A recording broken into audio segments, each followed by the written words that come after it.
Healthy aging for me personally is acknowledging that I need help for a start.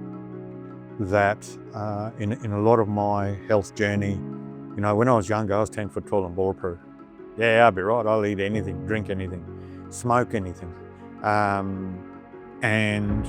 was no consideration about the consequences of any of those actions. For me, it's about understanding that genetically, and it's only because I've worked in the First Nations health space that I've become to understand genetically we are different from mainstream Australia.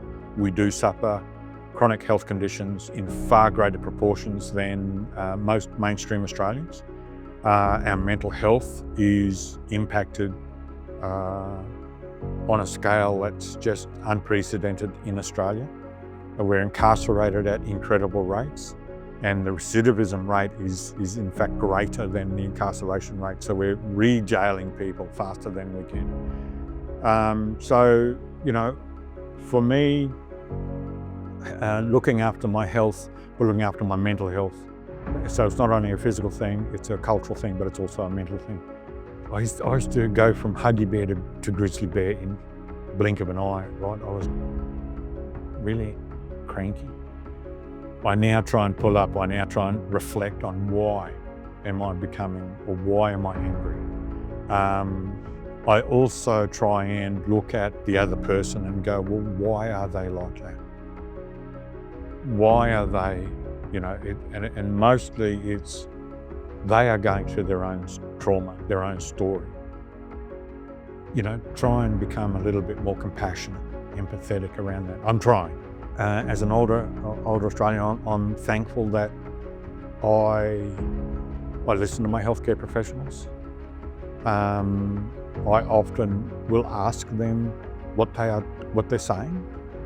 I am lucky that I have some First Nations people in my circle of influence who are health professionals, and I have no shame to ring them or email them and say, what do they mean by this?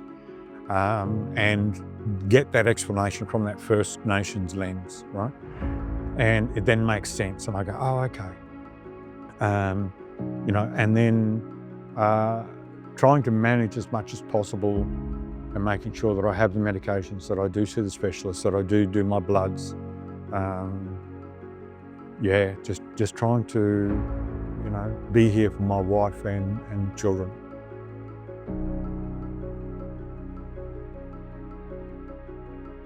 It's an ongoing journey. I need to, not only as a diabetic, but I also have cardiovascular disease, and I also have hypertension, high blood pressure, so high cholesterol, sorry. And I think about those things daily. And I think about how my actions or what I'm doing impacts on that health, on that journey. But I'm lucky to have a job where I can afford the medication. I live in Canberra and I have a motor car, so I can get to a specialist. I go to Woononga, which is the local Aboriginal medical service, quite a lot. The fact that even in those situations, their doctors can be a little bit insensitive with their language and their body language. And I feel like I'm getting judged, but I persevere because I know that I need that help. I know that my mortality rate is lower than mainstream, so I need to look after that. Whether it's the psych out at Woononga, or I've got a 715 check coming up soon. I already know I've got these 3 comorbidities, the trifecta. But I want to make sure that I'm within range, that I'm close to, my HbA1c's are close to 7.1, so that I can maintain that. Try and walk as much as possible. It's hard, God, it's hard. But try and exercise, do something every day.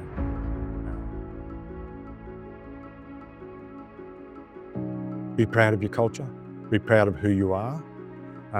Learn as much as you can, sit and listen. I remember growing up, Mum would try and talk to us about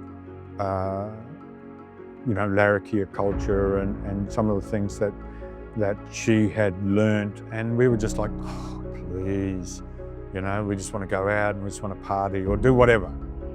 And I look back and then you go, I regret not spending that time to just sit and listen. So it's not only just your immediate family, but also other First Nations people that you have a connection to. They don't need to be older, they don't need to be younger. I've learned so much of younger people, younger First Nations mob. I do a lot of mentoring, and it's just about talking through and providing some of my lived experience scenarios to explain some of the things that they are going through. I don't judge, it's not for me to judge. I invite them to share as much as they want, but I also try and share my experiences to demonstrate how I've been able to overcome a few things and encourage that they look into their own mob. And we're fortunate that there were a lot of linguists and anthropologists and photographers. Falsh did a lot of recording in Barrakia work that did record a lot of information, and encourage them to go into and look at that, but also go and explore, go and learn from other cultures, not only First Nations but other cultures as well.